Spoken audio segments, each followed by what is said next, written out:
About a week ago, I had a chance to catch up with Alyssa Mays. She is the head coach of Brookville Volleyball, formerly Alyssa Kidd, but marriage makes us change our last name. Well, not me, but it makes women change their last names. So she is Alyssa Mays, formerly known as Alyssa Kidd. If you followed high school sports when she played, she is going into the Brookville Hall of Fame. We talked about that. We talked about her upbringing in terms of being the daughter of a legendary football coach, Larry Kidd.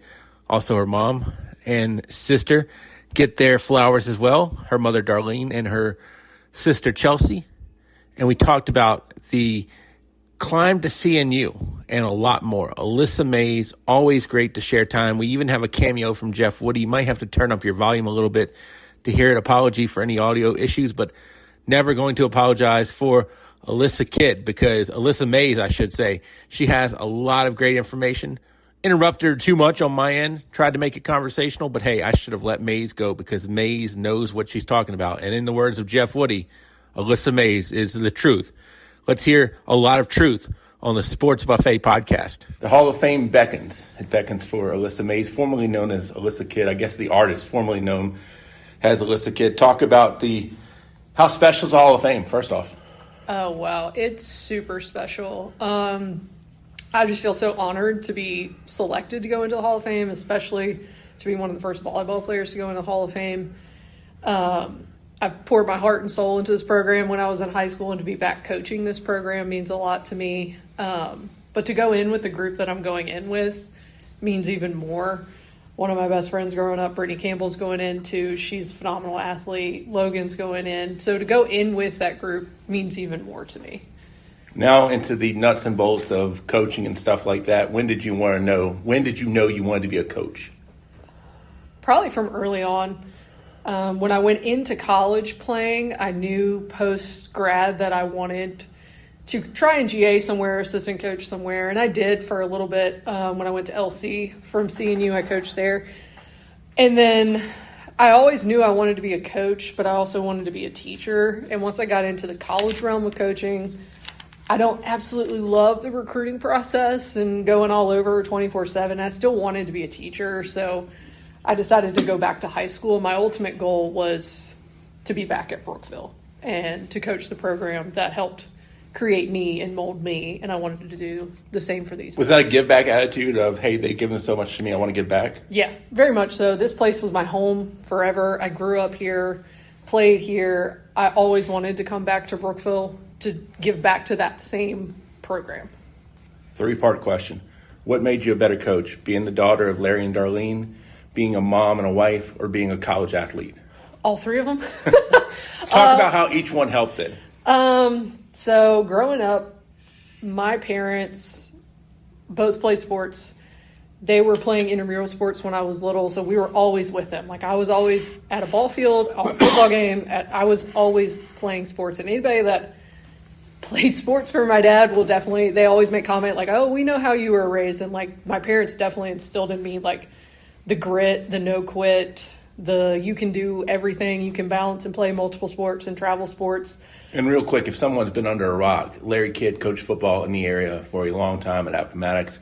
Also has a great volleyball knowledge because I know he's coached travel teams. So He's been the coach before of varsity programs. Yes, I also played softball for him. He was a softball coach here when I was in high school. So I played every sport. And he was an athletic director too. So I played every sport under him, actually. And my parents just played a huge role in me in how I treat sports, my mindset, my tenacity. All of that, I think, comes from how I was raised. And then the second question was what? I think I just said, did being a parent make you a better coach? Did being who your parents were make you a better coach, or a college athlete? So we'll go with parent. How'd that make you a better coach? Parent and wife. Parent and wife. It definitely makes coaching a little bit more difficult because my husband's gone a lot, especially during volleyball season. But I now have this little bit of softer side to me because I have kids. I want to coach, I want to lead for my daughter. I understand that like everybody has parents. Parents want their best for their kids. So like conversations with parents are a little different now that I'm a parent myself, and knowing that I have to juggle all these things. My kid has to juggle all these things. Husband has a military background, right? Yes, my husband went into the Marine Corps right when I went to college. He went into the Marine Corps. So he was in the Marine Corps and Wounded Warriors for a couple years after he got hurt in Afghanistan. And then now he works for Framatome. I think you always had discipline, but did your husband bring a different level of discipline as a parent that you've never seen? Yes and no. My husband and I are definitely the definition of opposites attract. My husband is not a sports person, surprisingly. He doesn't play sports. He played a little bit when he was younger. So, that is where we differ. But is that a good thing, though? Does that help? Yes. I don't think I could be happily married to another coach because he is he balances me. I am so immersed in the sports world, and I had been my whole life, that it's nice to come home to somebody and not talk about sports. Now, he has to hear me vent sometimes. That's different. He's my outlet. He is my something outside of the sports world. And then sometimes there's a little bit of conflict because maybe he doesn't understand why I do this and all this other stuff. But he is definitely the balance to the chaos world of coaching for me. Give me an example of something he doesn't understand that you may vent about. And we don't need specific names, but just in general. You don't coach for the money. Okay. Okay. Yeah, he was like, well, you could do other things and make way more money. I'm like, yeah, but you don't coach for the money. He's like, yeah, I guess you're right. It's just a passion. But as far as a parent, I've always, how my parents modeled for me, I want to model for my daughter and my son that, I'm more than just a mom. I'm a teacher, I'm a coach, I'm still an athlete. I guess you can do all these things that you want to do and balance all these things at one time. And then... Because with all due respect, you have kids, you're coaching kids. Yeah. Your kids are smaller. They can, kind of act out. Well, I can argue high schoolers can kind of act out sometimes too, because I've been there, you've been there. They do. We've all been there. Yeah. So, didn't mean to interrupt. As far as being a college athlete... Man, being a college athlete teaches you so much. Time management is definitely one of them. Teaches you how to just balance everything. Teaches you commitment. And I've always said everything that I've went through from a player up to, the end of my college career, I think molded me to be the best coach that I am today. I always tell the parents in our parent meeting, I know what it's like to sit the bench more than your daughter knows what it's like to sit the bench. So when we have those playing time discussions, yes, I know, okay, I'm going in the Hall of Fame for high school, but I never had to not sit the bench. I didn't play 24/7. I was a freshman behind my sister. My sister was the star setter. I was the only freshman on the varsity team. I didn't play that whole season. I was the only one on that team. I've been the best on the team. I've been the worst on the team. I've been the administrator's kid. I've had that injury that almost injured my career my senior year. I had to fight really hard for my spot in college. I didn't play my first 2 years, and I finally got some playing time. I've been through all those different roles, and I feel like I've been through these different spots to make me the coach that I am, so I can relate to a player in almost any position. I've been the best player. I've been the player of the year. I've been all these things. I've been also the player that didn't play. I'm the only person on the team that didn't play. I've been the player that, people think I only played maybe because my dad's the coach or who my dad is or different things like that. So I always humbly remind parents, I know what it's like to sit the bench more than your kid does. I know what it takes. I know how they feel. And I think all those experiences I had between high school and college made me the coach that I am, for sure. You brought her up. How much did you learn from Chelsea? A ton. Oh my gosh. My sister I always looked up to my sister because she played volleyball as well and softball. We're 2.5 years apart. So in ways we kind of bickered, but in ways she was my role model this whole time. There was a little frustration when I was in high school of constantly being compared to my sister, which is an honor because she's a stud. But it was always Chelsea's younger sister, Alyssa, or Chelsea's little sister did this. It took me forever to get my own name in the newspaper. And she held the state record for most assists. I would love to see her go in the Hall of Fame as well for volleyball because she was a freak of an athlete as well. But I call her underrated, to be honest with you, because Brookville didn't win a state title. No, we were always the bridesmaid, never the bride. Right. We always made it to the state Final Four, but we just couldn't break that barrier. And when you don't win at the highest level, I think it makes you underrated, to be honest with you, because Yeah. You don't have bling bling. And she had some offers on the table for her in college as well to go play in college, but she had this dream of being a nurse and being a PA and like making it high on that level, and she knew she couldn't basically do her nursing school and play at the same time, and she really, really wanted to go to JMU her whole life. So that was her dream, and she just modeled everything for me growing up. So there was a little bit of like, I was frustrated. I always felt like I lived in my sister's shadow for a long time, but I don't think I would have got where I was playing without having followed my sister. Do you feel like at a certain point you became Alyssa and not Chelsea's sister? Probably about my junior year, maybe. I felt like I was like, okay, this is my team now. And people struggle because we also played the same position. Right. And me and my sister look a lot alike.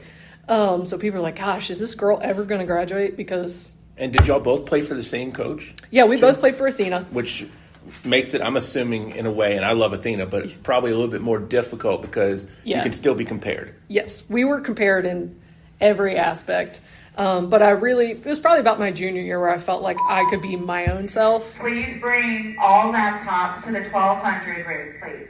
And then once I definitely got into college, I was my own human because nobody knew where I was. But I mean, ultimately, it was an honor to play after my sister. I just wanted to be as good as my sister when I was little. It's a teacher workday, so don't think Alyssa is going to take a laptop and stick it in the suitcase and go on. How much easier is it for a setter when you have good hitters? It's better. And I'm not knocking you. Yeah, I'm not knocking anybody, but I mean, Chelsea had good hitters. Yeah. You had good hitters. Yeah. Hall of Fame, I think, is a team award, if that makes sense. Yeah. You're a good player, but if you're setting air, yeah, not going to be fun. Honestly, yes, it looks good to have good hitters, but a setter's life is made a lot easier when you have good passers. Yep, 100%. Passers almost matter more sometimes when it comes to making the setter's life easier. The hitters just make the setter look good. Right. But we had, between me and my sister when we were both here, we had phenomenal hitters, and most of them, like Brittany Campbell was one of them, Ashley Jones was the other one, like really standout hitters, and they just make the setters look good. And if you have good passers, it's a win-win all the way around. I'm going to talk a little shop here because I've been around volleyball. A setter, do you want a setter to use their hands more or kind of use what I call the bump set? Oh, your hands. You want to get your hands on the ball as much as you can. Being a setter, does it make you more of a nuisance? I don't want to say nuisance, and I don't want to use the B word. Does it make you more hard on your team because, hey, we got to have a perfect pass. We got to have this and It's that. definitely more of like the quarterback role. Right. You're the one that has to know where everybody is at all times. You are the one communicating with your hitters for the ball serve. What do you want to run? Where do you want the ball? So it is naturally more of a leading role to have. But it really just depends. You can take that role and become a total B word, or you can be the most supportive person on the role. Because, half the times I tell my setters, I was like, you may have given that hitter a perfect set, and it's a perfect set, but they hit it in the net or they hit it out. It's your job to also build that hitter's confidence. So throw them one more ball. I would tell them all the time, yeah, that's my fault. That was a bad set. It was too tight. Just so my hitters don't get down on themselves. Now, too tight, just for the layman out there, means it's too close to the net and your hitter has a chance to hit the net. Yeah, you can put it into the blocker's hands and put it a little too tight where they'll probably rip it in the net or something along those lines. Are you a better teacher of the game or are you a better coach of the game? And when I say that, when I say coach, do you know when to call a timeout? Do you know who to put here and there? Or can you teach a skill better? Oh, that's a great question. You might have to ask my players that. I feel like I'm decent at both. There's a ton of people way better than me. I'm not a huge fan of calling timeouts all the time, and some of the refs probably know that. But at some point, the players have to learn, like I'm not on the court with you. You need to figure it out and dig out of this yourself without me having to call the timeout. But I would say I'm decent at both of them, teaching a skill and coaching. I never ask people who's the best, but give me a person that really helped you learning the game in terms of teaching the game to you, outside of Darlene, Larry, and Chelsea. Obviously, Athena Aronson was dominantly my main coach in high school. I had Ashley Wilson my senior year, just the 1 year. But honestly, the best coach I've ever had was definitely my college coach. Lindsay Birch is a phenomenal coach, and I just look back on the player I was going in my freshman year and the player I was my senior year is night and day. Defensively, the decision-making skills that I've learned from her, some of her coaching techniques that I've morphed into my own style, and I just learned so much from her. And in the moment, you're just like, it's your coach, you're not really thinking about it. But now that I'm coaching on my own, I think back of like how much I grew in those 4 years of college and the little techniques of my setting. I wasn't a solid jump setter until I got to college, and she was like, you're going to jump on every ball. Just do it. And I'm like, okay, I'll figure it out, but I'll do it. And jump serve, you brought up jump. Jump serve wasn't as big of a thing back then. A jump setting. No, I know. Oh, but yeah, I mean, jump jump serve. serve wasn't as big of a thing back then, too. Now it seems like everybody does it. I'm not 100% sure on the fad of because travel B wasn't team as players big of a trying to thing. jump serve. Right, travel wasn't as big of a thing when you were. It was decent, but not like it was it is getting now. there, but not like it is now. I didn't mean to interrupt. No, Back you're to the fine. Jump set. But yeah. She said you're going to jump set everything. Yeah, she said you're going to jump set everything, and we had setters practice, and me and the other setter, Jesse, we would be dying like halfway in because we would stand in one spot for an hour and jump set every single ball repetitively. But it's the little techniques and the little defensive changes that I feel like I grew more as a player from my freshman year of college to my senior year of college than I did from my freshman year of high school to the senior year. But the level of play was obviously completely different. But yeah, I don't think I'd be the coach or the player that I was if I had not have played for Lindsey Birch. With all due respect, if I tell you to stand up and just stand there for an hour, that's a little bit different than stand up and jump, not high, but just jump for an hour because it's going to take more out of you. Yeah, a lot of jump setting. Yeah. A lot of jump setting where it's just muscle memory. Were you in shape going to CNU? I was in decent shape. Were you in CNU shape? Did you feel like it after the practice I number one? remember my very first practice ever there. It was a very humbling experience, obviously. But I remember calling my dad after my very first practice, like crying. And he was like, Alyssa, why are you crying? I was like, I can't play with these girls. Like, I'm not good enough to be here just because I always tell people you go from being the best in your area to now you're at practice with everybody's the best in their area. It's very humbling. And the speed of the game was so much faster than what you could imagine. This was my first college practice, so it was a lot. But I remember my dad saying, they recruited you for a reason. You'll adjust. But it was definitely an eye-opener, my first college practice. Oh, you're just watching? Jeff Woody walked in the house. Obviously, no dress code for teacher work days. I think hat to the back. And Mays is the truth, man. I would definitely not stand in front of her after she sets the ball to whomever's going to pound it on my face. No, I'm on the bench. She's the legend. She's the truth. The setter, the mad setter, the legendary award-winning Hall of Fame setter. Thank you. I taught her everything she knew. It's funny, your name hadn't come up about that type of stuff yet at all. Not at all, it won't. But she's the truth, and I'm sorry for interrupting. You know where the sponsor is? Okay. Albus is the man. No, that's not true. Wow, another Brookville legend just walks in and crashes Jeff Woody. I remember a story that Dad told. He told me that Dad told him his first game when he's coaching at Turner Ashby, and your dad says, "Put your big boy pants on." Yeah, he tells me that all the time. I was going to say, and I love your dad, but your dad seems like a tough love. He is type of guy. But he's a big teddy bear too. Tough love helpful in athletics? Extremely. Him and my mom both. Very tough love. Like, you're going to have tough skin for sure. Did you play a lot of travel under David Cardwell? My sister dominantly played for my dad and David Cardwell. I don't think I dominantly played for Jonathan Willis in travel when he first started coaching. But my sister definitely played with David and my dad. I often hear Jonathan a good teacher of the game. Did you learn? Yeah. He was super young coming out. I think I was his first group of girls he ever coached. And he was good. He was definitely high energy. He was between Jonathan and Athena in high school. Like, those were a very good balance of coaching for me. Are you pro travel?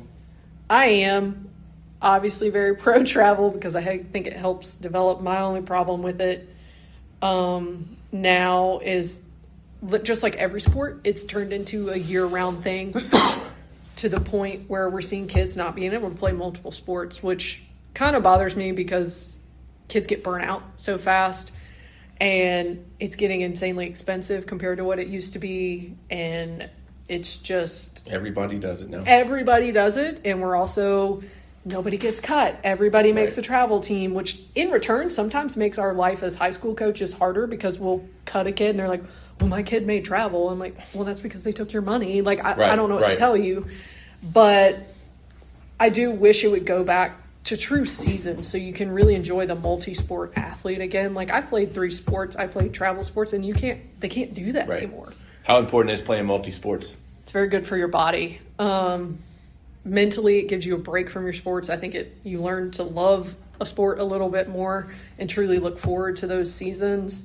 But it's good for your body to do multiple things, to train different muscles. And if you talk to some of like the top athletes, they played multiple sports. Like Logan obviously played multiple sports in high school, and it's just better for your body.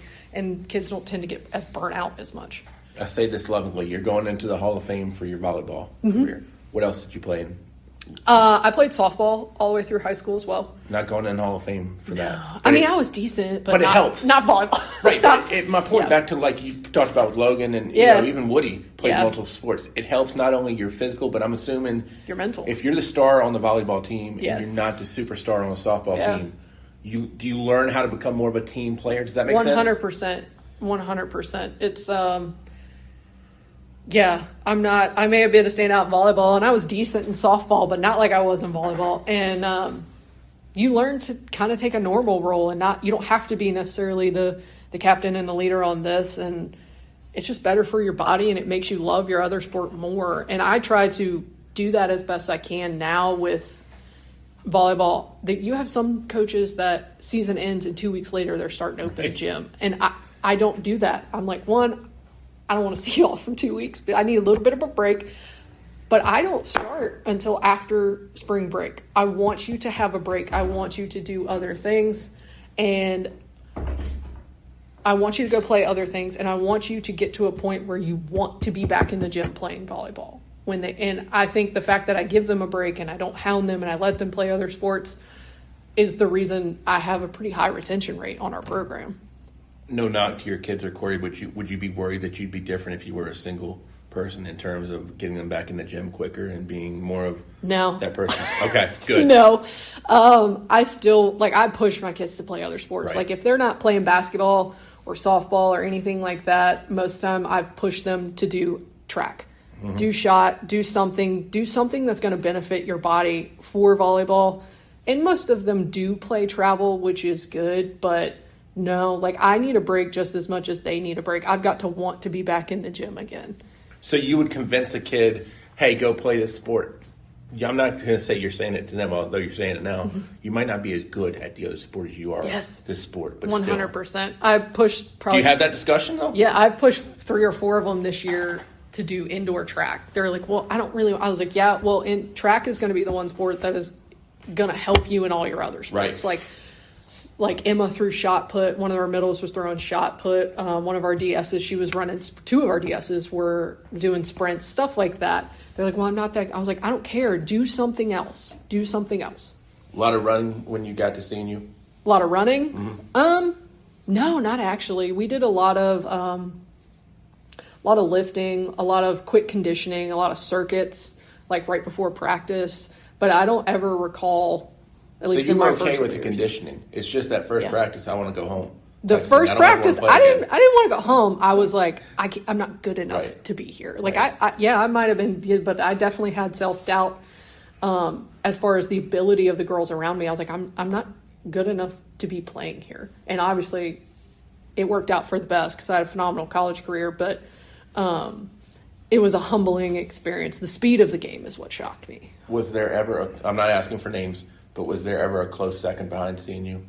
I mean, or was it just seeing you or bust kind of thing? For when I was coming out of... Yeah, when you left and when you're going to college. No, not really. Okay. I went on my recruiting trip to Christopher Newport, and I met Jesse and Chelsea. Those were who I stayed with and CJ on my college recruiting trip.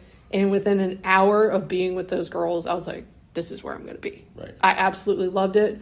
I loved the coach when I met her, and it was just something in my heart that said, this is where you should be. And I had one of the best college experiences that anybody could have asked for. And I know not a lot of people get that experience in college, so I treasure those memories. And it's far enough away from home. Yeah. To where do you encourage kids in the far away from home or stay home type of thing?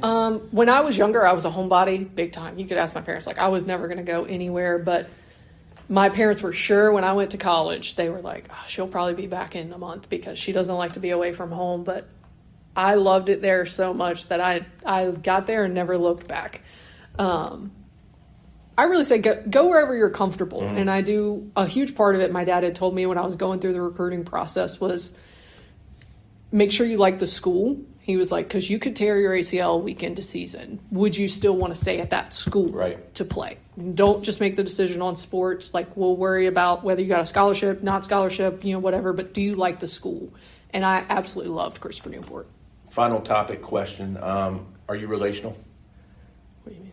Are you a relational coach in terms of building relationships? Oh, yes. What makes you relational? Is it knowing the kids? Is it knowing the kids' interest? I mean, I don't know if you know the kids' music type of thing, but you're closer to that age than I am. If that makes sense. I have really good relationships with my players. You could probably talk to them if you wanted. I think a huge part of coaching them is just being personal with them. Joking around with them. If you come in practice, like, they know when to be serious. They know when I'm joking with them. We do a lot of team bonding stuff too. I just have conversations with them. I genuinely talk to them. They know I care about them, but they also know, like, I have a moment when it's time to get serious, and then I have moments where we can play around, we can joke around, a lot of inside jokes, that kind of stuff. But can you get serious and be the yeller because you do get to know them? You know what I'm saying? Oh, yes, I can. You can ask them. You can ask. They're like, oh, we know Mays is mad. Like, they will... They always tell me, Mays, we're so petrified of you. Or when I first met you, I was scared to death of you. But now you're like my best friend, but I'm still scared of you. They'll say that all the time, which I think is funny. How did you learn how to be that relational coach to where you can have those relationships? I mean, was Larry relational? Yes. My dad has this... Football's weird, too, with that, because you would think football are not relational people. Tough exterior. Everybody knows him as, like, this hard coach, and but he also coached girls, and it takes a special person like Robert Foster has very much so those teddy bear qualities. Yep. And my dad definitely had those. He was relational with girls, but he knew how to be tough at the same time. And Lindsay was the same way. My college coach, she would never let us call her Coach Birch, which ate my dad alive because, you got to say coach. And but she was very good at the personal relationship, but she was also a lot younger as a coach. She went straight from coaching as a player to being the head coach there. So she was close in age with people as well, but she was very good about developing a relationship with their players. There's not a time that I remember her even really yelling at us. She had expectations and her voice was calm the whole time. And I feel like I just learned how to be relational with my players, but also firm and have expectations at the same time from both my dad, Lindsay, Athena, like all of them kind of combined. You have some younger coaches, Athena and everything. Then you've got Dad and Coach Larry, who's about 100 years old. I always joke with him about that. But, I mean, are you more old school or are you more new school? Does that make sense? Yeah. I feel like I'm a mix of both. Well, what is old school to you and what is new school to you? Old school is that kind of firm, no ifs, no ands, no buts, like these are the hard set rules, yada, yada, yada. Not really having a soft side, not really caring. Some of the old school style of coaching is not really caring for the athlete as a whole, including their mental health side of things is truly old school coaching. And some of the new school coaching is leveling with the players, understanding where they're coming from, that kind of stuff. I'm definitely not a soft coach, and my kids will tell you that. But I have soft moments. They know they may be scared of me sometimes if I come hunt them down in class because they haven't done something. But they also know if they have an issue, like one of them, they don't have any problem texting me and saying, hey, I need some advice. I feel like old school style of coaching, you're not going to go to your coach for advice. Like you're scared of them. You're not going to talk to them. But the girls know if they ever need anything. Like I have girls that have graduated the past couple of years. They still come back for open gym. Right. They still text me. They still come and see me. And I think that speaks volumes for our program. I think gender helps on that a little bit because, if you're a guy coaching a girls' sport, I don't know that I don't know if the girl should be texting you, but you get where I'm going. I don't know that that works as well, but at the same time, maybe it does. When you get to the Hall of Fame and you have the dinner or the reception or the standing out front the football game, have you ever thought about what your emotions going to be or what's your mind going to be like at that point? No, not really. I'm super excited for it. Just very honored to be one of the first volleyball players going in, especially because I'm currently coaching the program as well. That I don't know. I'm just feel very honored. And there's a lot of people that could have been chosen, and to be one of the first, there like are you talked about. So many people, and they hadn't had the Hall of Fame since I believe like the 70s. Yep. So there's this whole list of people that should be going in. There is a whole list of just checking on laptops. Looks like they've been taken. Sorry. Players. Even Brittany Campbell obviously is going in more for basketball, but she's a stud of a volleyball player. Ashley Jones should be going in for volleyball. My sister should be going in for volleyball. So I'm excited to see who's going in these next couple years for sure.